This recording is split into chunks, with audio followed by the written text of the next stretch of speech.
ကဘာဖလားပွဲစဉ်များရာမှာကျွန်တော်အကြိုက်ဆုံးပွဲစဉ်တဲ့ပွဲကိုကျွန်တော်သုံးသပ်ပေးတော့မှာဖြစ်ပါတယ်အဲ့ပွဲစဉ်တွေကတော့ကျွန်တော်ပေါ်တူဂီပွဲစဉ်နဲ့အယ်ဂျီးရီးယားပွဲစဉ်တို့ပဲဖြစ်ပါတယ်ပေါ်တူဂီပွဲစဉ်ကတော့ကျွန်တော်တစ်တော့ညီကိုရဲ့အတွက်ကိုကျွန်တော်သုံးသပ်ပေးတော့မှာဖြစ်ပြီးတော့မှဆွစ်ဇာလန်နဲ့အယ်ဂျီးရီးယားပွဲစဉ်ကိုကျွန်တော် YouTube မှာတင်ပေးတော့မှာမယ် YouTube channel ရဒီမှာပါဒါမှမဟုတ်ရင်လည်းကျွန်တော် Tele မှာတင်ပေးတော့ပါမယ် Tele ကိုဘယ်လိုဆက်သွယ်ရမလဲဆိုရင်ကျွန်တော်လက်ရှိ TikTok account message ပို့လိုက်ပါအဲ့ခါကျကျွန်တော်ဘယ်လိုဆောင်ရွက်ရမလဲဆိုတာနဲ့ပတ်သက်ပြီးပြောပြပေးတာပါလေလက်ရှိ TikTok account ထဲဝင်လိုက်ရင်လည်းတွေ့ပါလိမ့်မယ်ဗျဆိုတော့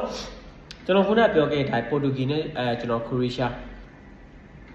ပေါ်တူဂီနဲ့ခရိုအေးရှားဒီနေ့ပွဲစဉ်ကိုကျွန်တော်ရဲ့သုံးသပ်ထားတဲ့အမြင်လေးကတခြားသူတွေနဲ့လုံးဝမတူပါဘူးပြောမယ်ဆိုရင်ကစားသမားတွေရဲ့အရေးချင်းကိုလည်းကျွန်တော်နှိုင်းယှဉ်ထားတာမျိုးလည်းမရှိဘူးကစားကွက်ကိုလည်းနှိုင်းယှဉ်ထားတာမျိုးကျွန်တော်မရှိဘူးဒါပေမဲ့ကျွန်တော်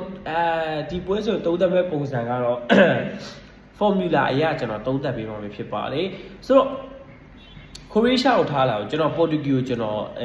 ကြိုက်တယ်ဗျဆိုတော့အားလုံးကတော့ကျွန်တော်ဘာကြိုက်လဲဆိုတော့တည်ထားပြီးပြီဒါပေမဲ့ကျွန်တော်ဘာကြောင့်ကြိုက်လဲဆိုတော့ပတ်သက်ပြီးကျွန်တော်ပြပေးမယ်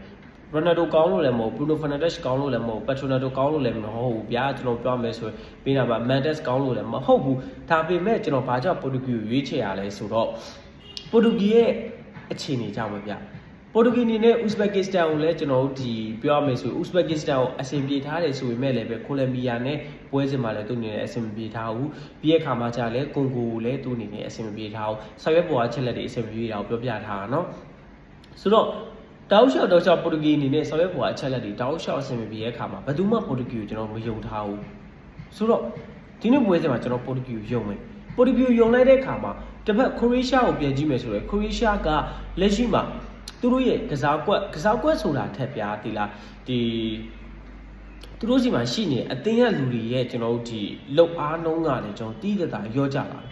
သူ့အနေနဲ့လက်ရှိဒီပြောမယ်ဆိုရင်32သင်းစင်ကိုတက်လာတဲ့အခါမှာလဲကျွန်တော်အနေနဲ့အားရတယ်မှာမပါဘူးဆိုတော့ကျွန်တော်တို့ပေါ်တူဂီပဲကြိုက်ပါတယ်ပေါ်တူဂီအနေနဲ့တောင်းလျှောက်အဆင်မပြေနေတဲ့အခါမှာအကုန်လုံးကတော့ပေါ်တူဂီကိုကျွန်တော်ဆက်ကျင်တဲ့အခြေအနေမှာကျွန်တော်တို့အနေနဲ့ကတော့ပေါ်တူဂီကိုကျွန်တော်ဘက်ကနေပြီးတော့ရွေးချယ်လိုက်တာကကျွန်တော်တို့အဆင်ပြေမယ်လို့ထင်ပါတယ်ပေါ်တူဂီအနေနဲ့16တဲ့အဆင့်ကို